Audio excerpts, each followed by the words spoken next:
여포기TV의 박미순 소장입니다. 8월도 이미 중순을 넘어섰는데 7월부터 시작된 이 부동산 시장의 이 어수선함이 끝날 줄 모르고 있습니다. 70 대책 이후에 임대차 3법이 통과하고 또 많은 공급 대책이 나왔지만 여전히 시장은 불안한 상황으로 가고 있고요. 특히나 이 임대차 3법이 통과되면서 전세 시장에 교란이 일어났다라는 생각이 듭니다. 그래서 전세값 상승은 물론이거니와 전세가 없는 아파트 단지들이 속속 나타나고 있어서 앞으로 시장이 월세 시장으로 빠른 전환이 이루어질 가능성이 상당히 커 보이고 있어서 무주택 서민들의 시름은 더욱더 커지고 있고요. 또한 1주택이거나 다주택인 사람들도 편치 않은 시장인 게 분명합니다.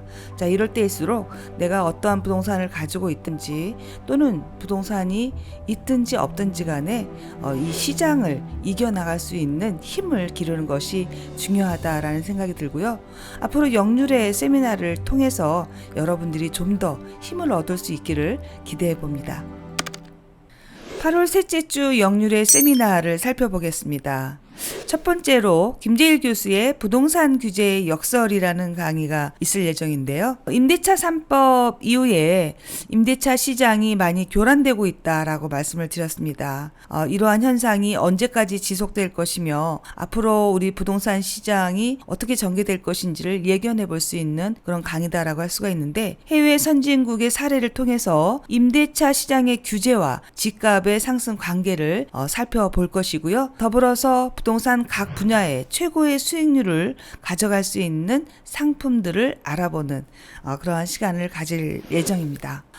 토지 세미나는 역률의 대표적인 세미나이기도 한데요.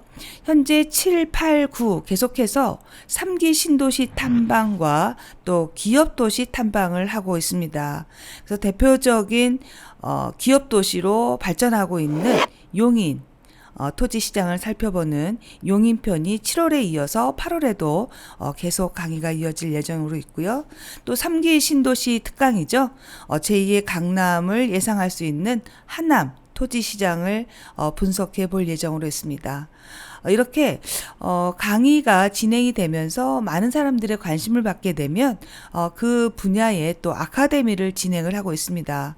그래서 토지 같은 경우에도 지금 아카데미가 같이 진행이 되고 있는데, 아카데미 같은 경우에는 이런 강의뿐만 아니라 하남이라든가 또는 어떤 기업도시 등을 탐방해 볼 수 있는 그런 시간까지도 같이 가지고 있기 때문에 좀 더 구체적으로 어느 한 지역을 집중해 볼 수 있는 그런 시간을 가질 수 있다라는 점에서 많은 사람의 호응을 받고 있지 않나라는 생각이 듭니다.